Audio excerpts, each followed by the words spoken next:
Patient suddenly bursts into a full-blown argument. The things you've been holding inside come pouring out all at once, like a dam that's finally broken. And when this happens, it's not just the small grievances that come to the surface. It's everything. Years of unspoken feelings, of frustration and hurt, all rise up and demand attention. What started as a tiny ember is now a raging fire, and it can be difficult to extinguish once it's been lit. When resentment boils over, it's not just about the incident that triggered it. It's about everything that has been building up beneath the surface for so long. In these moments, it's easy to lose perspective. The small grievances that seemed insignificant in the beginning now feel like personal betrayals. The desire to be heard, to be understood, becomes overwhelming, and everything you've been holding in comes rushing out.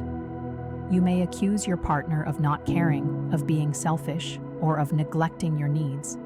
You may even start to question whether the relationship is worth fighting for. But the problem with resentment is that it doesn't just hurt you, it hurts both of you. When one person is harboring resentment, it creates an invisible barrier between the partners. It's like trying to have a conversation through a thick glass window. You can see each other, but you can't truly connect.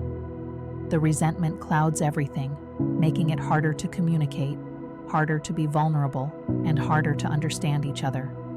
The relationship becomes defined not by love, but by frustration, bitterness, and distrust. And when that resentment becomes a constant undercurrent, it's almost impossible to feel the same level of affection or emotional connection. What makes resentment particularly dangerous is its ability to breed negativity. When you start to harbor resentment toward your partner, you start to focus on their flaws, their shortcomings, and their mistakes. You stop seeing them as a person, and instead, you begin to see them as the embodiment of your frustrations. The things you once loved about them, their quirks, their sense of humor, their charm, now seem insignificant in the face of your growing resentment. You become so focused on their failures that you forget what made you fall in love with them in the first place. And the longer the resentment festers, the harder it becomes to let it go. You might try to have a conversation about it, but the buildup of anger and frustration makes it difficult to speak calmly. The words that should come out as a request for understanding come out as accusations. The desire to be heard turns into a demand for validation. The more you try to express your feelings, the more you feel unheard, and this only deepens the resentment. The cycle continues, with both partners feeling more and more isolated from each other. Breaking free from resentment requires honesty and vulnerability. It means acknowledging the feelings that have been hidden for so long and confronting the issues that have been left unaddressed. It means letting go of the belief that your partner should somehow know what you need without you ever having to say it. But even when both partners are ready to face the truth, the damage caused by resentment can be hard to undo. Rebuilding trust, communication, and affection takes time, and there's no quick fix. At its core, resentment is a sign that something deeper in the relationship is broken. It's not just about one person failing to meet the other's needs.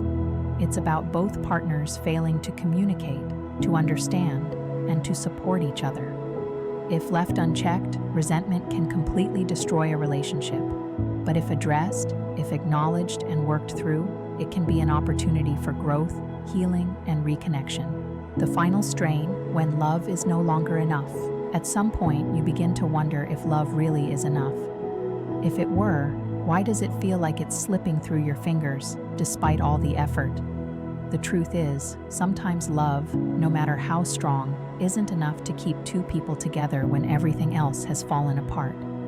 For a relationship to thrive, love is undoubtedly the foundation, but it's not the only thing that keeps it standing.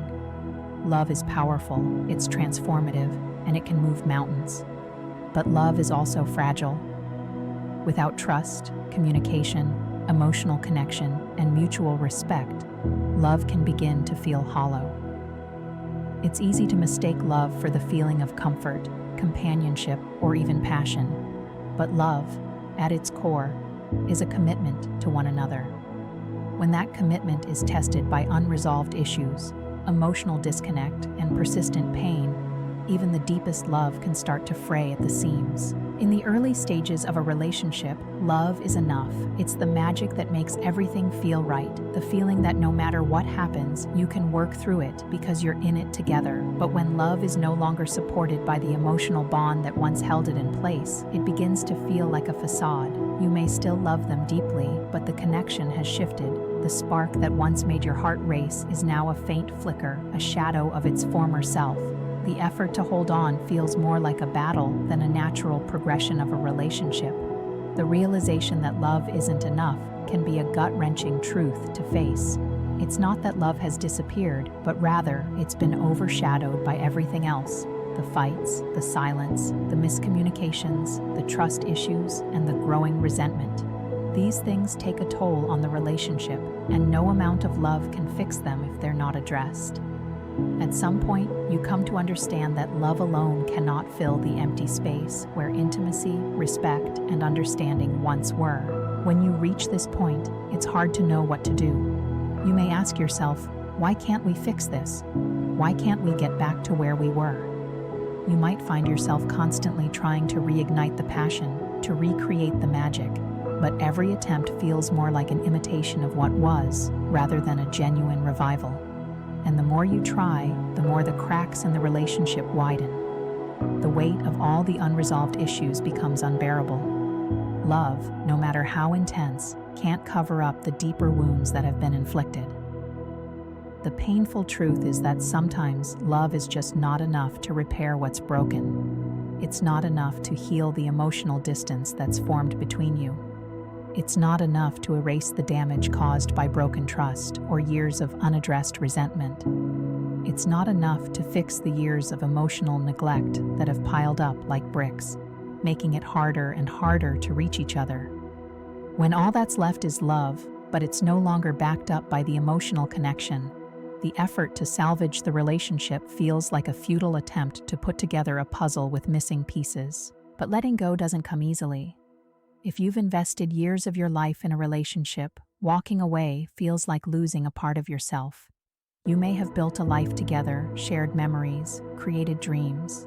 Walking away means confronting the reality that all those years may not have been enough to make it work in the end. It means facing the truth that love, no matter how strong, couldn't withstand the weight of what was left unspoken, unresolved, and broken. For many, the idea of ending a relationship feels like a personal failure. You may feel like you've given up on something that was once worth fighting for. You may think, if only I had tried harder, if only I had done things differently. The sense of guilt and sadness that comes with the idea of letting go is overwhelming.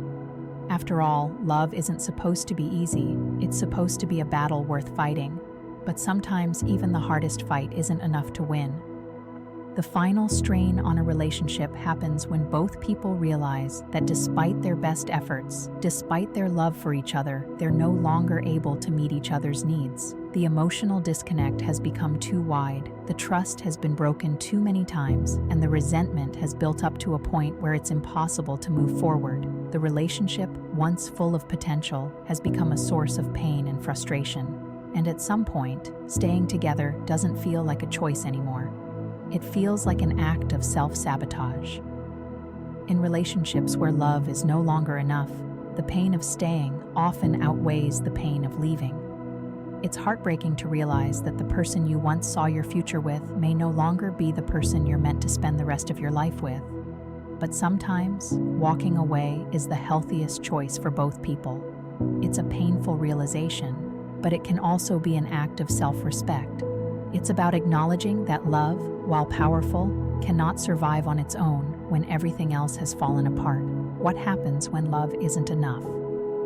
For some, it marks the end of a chapter. It's the moment when they realize that their future lies elsewhere. But for others, it's a turning point. The realization that change is needed. Sometimes love is enough to rebuild what was broken, but it requires both people to be willing to put in the work. It means confronting the issues head-on, communicating openly, and being vulnerable with each other. But when one person is no longer invested, when the emotional connection has dissipated beyond repair, the end becomes inevitable. Letting go is never easy, it's a painful, gut-wrenching decision to make. But sometimes it's the only way to free both partners from the emotional baggage that has been weighing them down. When love is no longer enough, the most courageous thing you can do is recognize it and give each other the space to heal. Sometimes letting go is the only way to find peace, and sometimes that peace comes when you realize that even the strongest love can't save a relationship that no longer works.